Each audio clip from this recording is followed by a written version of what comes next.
అందరికీ నమస్కారం. మనకి యూట్యూబ్‌లో కామెంట్స్ పెట్టారండి. దాంట్లో ఫ్రెండ్ అని వ్యక్తి నాకు ఒక ప్రశ్న అడిగారు. అలాగే ఇద్దరు, ముగ్గురు కూడా అడిగారు. వాళ్ళ అందరికీ సమాధానం చెప్పవలసిన బాధ్యత నాకుంది. అలాగే నా పరిజ్ఞానం సహకరించినంత మేరకు నేను చెప్తాను. ఏలినాటి శని దేహానికా? లేక మనసుకా? అని అడిగారు. చాలా మంచి ప్రశ్న అండి. ఫస్ట్ దేహానిక అన్నప్పుడు లగ్నాన్ని బట్టి మీది ఉదాహరణకి వృషభ లగ్నం అనుకోండి. వృషభ లగ్నానికి 11వ భావంలో ఉన్నప్పుడు మీకు శాటర్న్ ఇండికేట్ చేస్తారు. ఏమని ఇండికేట్ చేస్తారంటే సనాతన ధర్మాన్ని పాటించు అని ఇస్తారు. ఈ 11వ భావం అంటే ఏంటి? మీ యొక్క కోరికలు నెరవేరే స్థానం అది. మీ యొక్క కోరికలు నెరవేరే స్థానము. మీ యొక్క కోరికలు నెరవేరే స్థానము అన్నప్పుడు ఒక ఉద్యోగం వచ్చింది. ఉద్యోగంలో అధికార యోగాన్ని కలిగించే ఉద్యోగం వచ్చింది. వచ్చినప్పుడు మీరు చేయాల్సిన పనేంటి?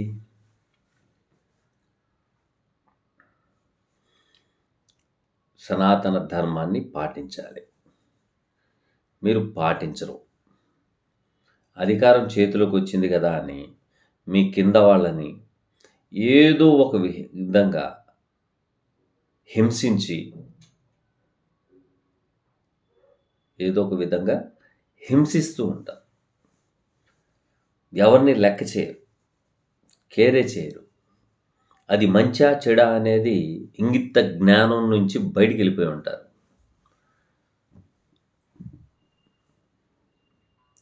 అప్పుడు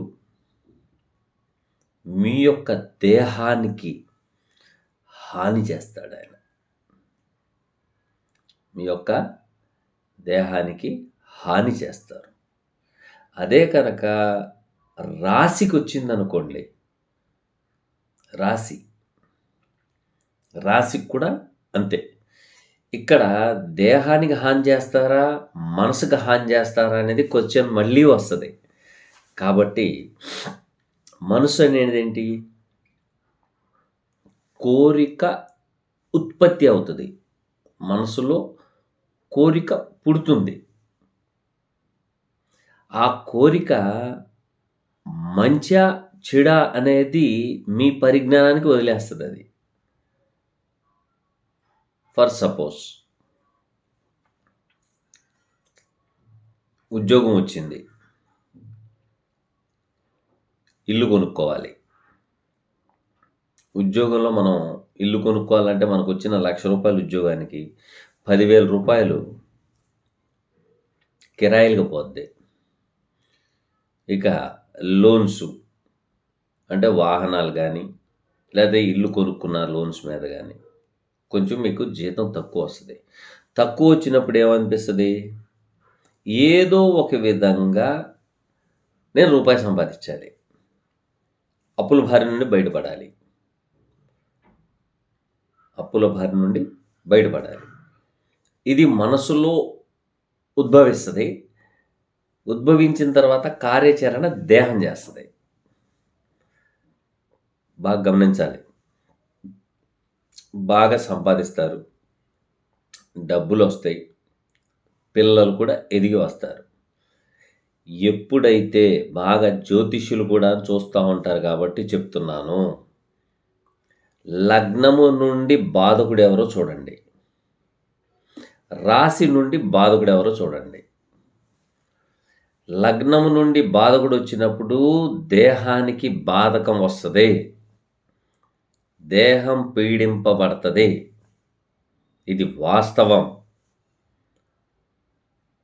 ఎందుకంటే రోగాన్ని కలిగించే గ్రహం కూడాను శాటర్నే.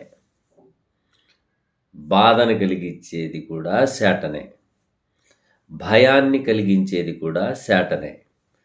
Deep and రీసెర్చ్‌కి శాటర్నే.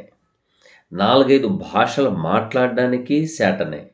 4, 5 లాంగ్వేజెస్ చదవగలిగే శక్తిని కలిగించేది కూడా శాటర్నే. కింద నుండి పైకి ఎదిగే స్థానాలకు కూడా కారకత్వం వహించేది శాటర్నే. మార్పులు చెందేది కూడాను శాటర్నే. ఎప్పుడైతే మీ రాశికి బాధకుడు మీ రాశికి బాధక స్థానం దాంట్లో ఎప్పుడైతే సంచరిస్తారో శని మానసిక క్షోభను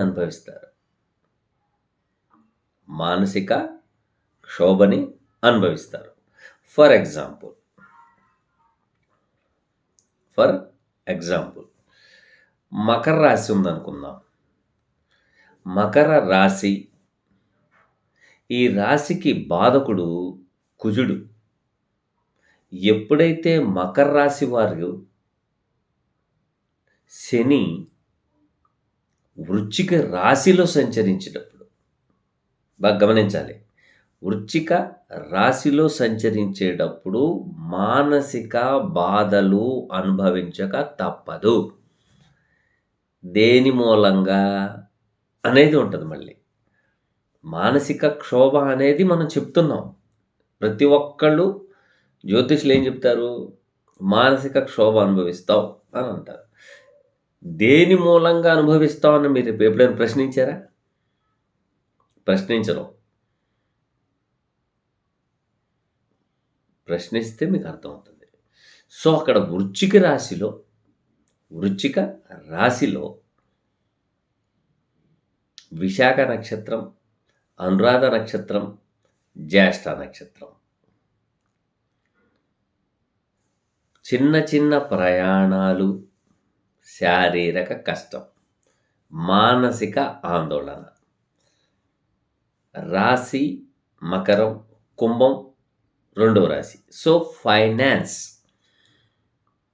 ఫైనాన్స్ విషయంలో కానీ, కుటుంబీకుల విషయంలో కానీ, భార్య విషయంలో కానీ వేధింపబడతారు. బాధకాన్ని కలిగి ఉంటారు మనసులో. It is fact. తర్వాత వచ్చేటప్పుడు జ్యేష్ఠ నక్షత్రంలో సంచారం. జ్యేష్ఠ నక్షత్రంలో సంచారం అంటే 6, 9.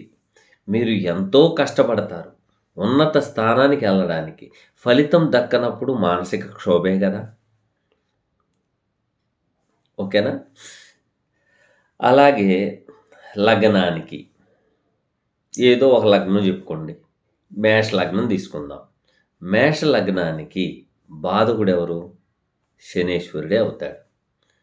ఎప్పుడైతే మేష లగ్నం వాళ్ళకి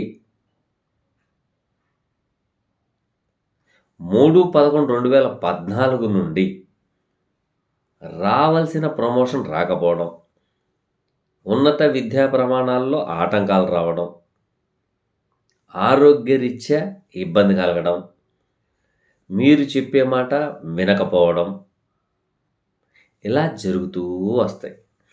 సో లగ్నానికి వచ్చినప్పుడు అష్టమాధిపత్యం వచ్చింది కదా శనికి అప్పుడు అనేది ఉంటుంది. కానీ మేషలగ్నానికి వ్యయంలో ఉత్తరాభద్ర నక్షత్రం ఉంది, రేవతి నక్షత్రం ఉంది, అలాగే పూర్వభద్ర నక్షత్రం ఉంది. సో ఈ రాశిలో అంటే 12వ భావ రాశిలో కనుక మీకు శని సంచారం జరిగినప్పుడు ఉద్యోగంలో మార్పులు, మిత్రుల మూలంగా ఇబ్బందులు,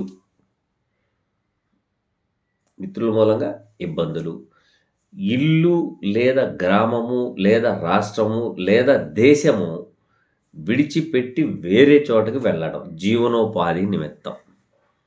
అప్పుడేమైంది? దేహానికి కష్టమేగా. మీరు కనుక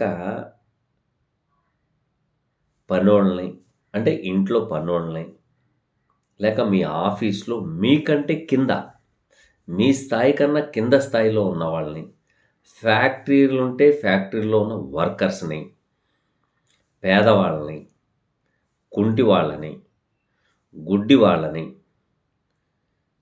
ఓకేనా? వృద్ధాశ్రమం గానీ, అనాథాశ్రమానికి గానీ చారిటీ చేయాలి. మీరు చారిటీ ఎంత చేస్తే శని మీ దేహానికి పీడించరు. ఇది వాస్తవం. మీరు ఎంత చారిటీ చేసుకుంటే అంత శాటర్న్ మిమ్మల్ని ఏమి చేయరు. ఎందుకంటే మన యూట్యూబ్‌లో వింటా ఉంటారు. అమ్మో! ఏలినాటి శని, అమ్మో! ఏలినాటి శని, అమ్మో! ఏలినాటి శని. ఎందుకు? మీ మనస్ఫూర్తిగా ఆలోచించండి. మీరు ఎవరికైనా ద్రోహం చేశారా? ఎవరికైనా హింసించారా? హింసించి వాళ్ళ దగ్గర నుంచి ధనం తీసుకున్నారా? మీ ఇంట్లో వర్క్ చేసే ఆడవాళ్ళు గానీ, మగవాళ్ళు గానీ వాళ్ళని హింసించారా? వాళ్ళకి టయానికి భోజనం ఇచ్చారా? బట్టలు ఇవ్వలేదా? లేదా మీరు ఫ్యాక్టరీలో అయితే ఫ్యాక్టరీలో ఉన్న వర్కర్స్‌కి రూ. 100 చెప్పి రూ. 70 ఇచ్చారా? ఎప్పుడైతే మీరు తప్పు చేస్తారో, మీరు ఆ కర్మని అనుభవించక తప్పదు. అది శారీరకమైన, మానసికమైన. లగ్నానికొస్తే శారీరకంగా దెబ్బడిపోతుంది. అదే రాశికొస్తే మీకు మానసిక క్షోభ. ఈ మానసిక క్షోభ అనేది ఆహ్, సమ్ స్టేజెస్‌లో ఉంటది. ఈ శనికి మళ్ళీ ఇంకో గ్రహాలు ఏదైనా మన కేతు కనుక ఏమన్నా హ్మ్, యుతిలో ఉన్నారనుకోండి, తను ఈ డబ్బు సంపాదించి 10 మంది కడుపు కొట్టి, లంచాలు తీసుకొని, ఇవ్వవలసిన ధనం ఇవ్వకుండా మిగిల్చుకొని, వర్కర్స్‌ని ఏడిపించుకు తిని, బిల్డింగులు, మిద్దెలు కట్టుకున్న వాళ్ళకి క్షోభ ఎలాంటి పెడతాడంటే, పిల్లాడు పుడతాడు. బాగా చదువుతాడు. బాగా గారాబం చేస్తారు. బాగా అన్నీ తినటానికి తిండి, ఉండటానికి ఇల్లు, కట్టుకోవడానికి బట్ట, తిరగడానికి బండి ఇయన్నీ ఇస్తాడు. ఇచ్చిన తర్వాత ఏం చేస్తాడంటే, ఒక వ్యసనం తగిలిస్తాడు. ఒక వ్యసనం. ఆడవాళ్ళతో తిరగడం గానీ, పేకాట గానీ, లేతే తాగుడు గానీ, లేకపోతే డ్రగ్‌కి అడిక్ట్ అవ్వడం గానీ, ఏదో ఒక వ్యసనం తగిలిస్తాడు. తగిలిచ్చి చేతికి అందాడు పిల్లాడు, వ్యాపారం చూసుకుంటాడు అని తండ్రి మనసులో ఎప్పుడైతే వస్తదో, యాక్సిడెంట్‌లో చంపేస్తాడు. లేతే ఎవరైనా కొట్టి చంపించేస్తాడు. ఇంకా ఆడవాళ్ళదైతే ఏదో ఒక మత్తు మందో ఏదో ఇచ్చి చంపించేస్తాడు. అప్పుడు పడతా ఉండే నరక యాతన, మానసిక క్షోభ. ఎన్ని లక్షలు, కోట్లిస్తే వస్తది అనేది మీ ఆలోచనకి వదిలేస్తాను. బాగా గుర్తుపెట్టుకోండి. శని ఇవ్వాలి అని అనుకుంటే, అడుక్కునేవాడికి కూడాను హంసతూలిక దర్భార్ల మీద పడుకోబెడతాడు. కారణం ఏంటంటే, తన యొక్క నేచర్‌ని మార్చుకోవాలి. తన యొక్క నేచర్‌ని మార్చుకోవాలి. ఎప్పుడైతే నేచర్ మారుద్దో, త్రికరణ శుద్ధిగా ఉంటాడో, ఆయనకి ఖచ్చితంగా తీసుకెళ్ళి హంసతూలిక దర్భార్ల మీద కూర్చోబెడతాడు. ఒకవేళ తన నేచర్ మార్చేసుకుని, నేను హంసతూలిక దర్భార్ల మీద ఉన్నాను, నాకు అధికారం ప్రాప్తించింది అనే భావన ఎప్పుడైతే మొదలవుతుందో, మీ మనసులో పతనం అప్పటి నుంచి మొదలవుద్ది. పతనం మొదలైపోద్ది. నేను చాలామందిని చూశాను. తలెగిరేసినోళ్ళు లాస్ట్‌కి ఏంట్రా నా బతుకు ఇలా అయిపోయింది నరకయాతన. అజమాయిషీ చెలాయించేటప్పుడు 100 మంది పనిచేసేవాళ్ళు ఉండేవాళ్ళు.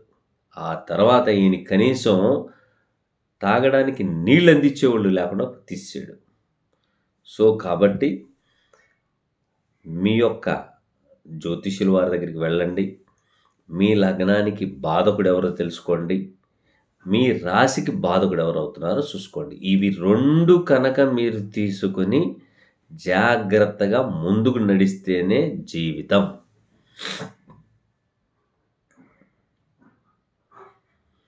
జీవితంలో ఒక వ్యక్తి జన్మించిన తర్వాత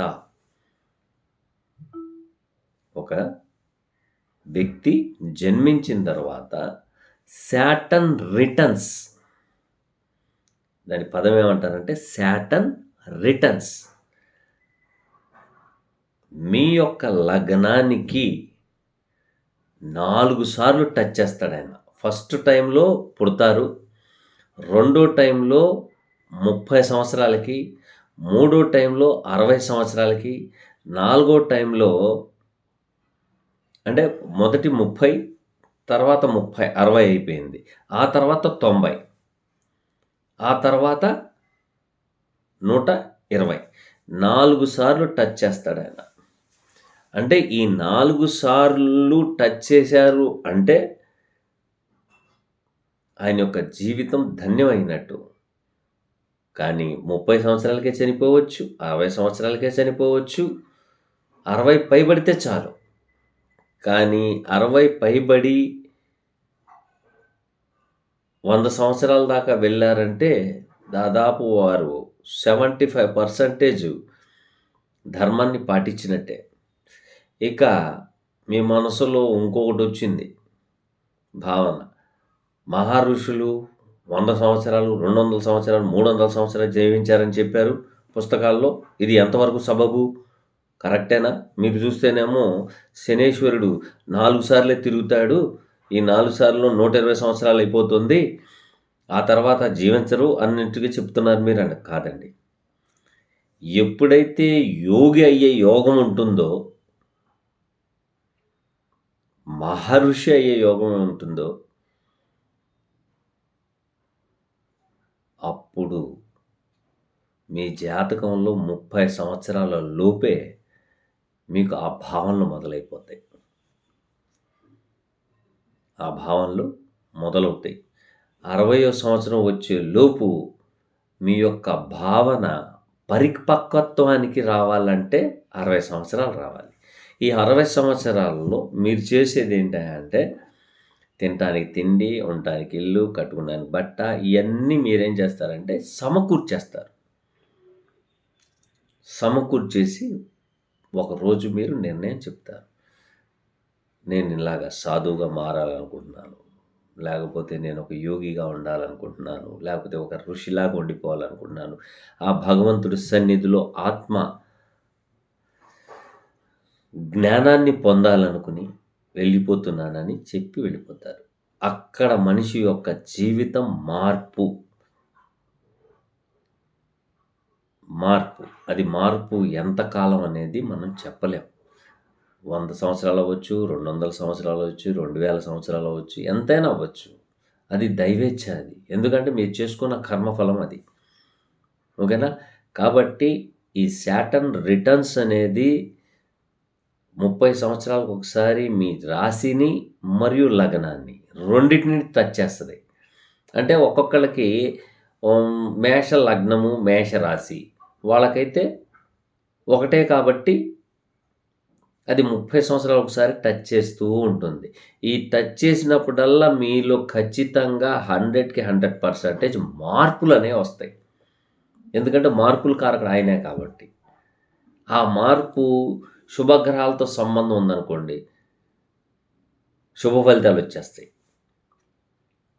అదే చెడు గ్రహాల యొక్క యుతి ఉందనుకోండి, అక్కడ చెడు ప్రభావాలు వస్తాయి. మీరు కూడా చూసుంటారు.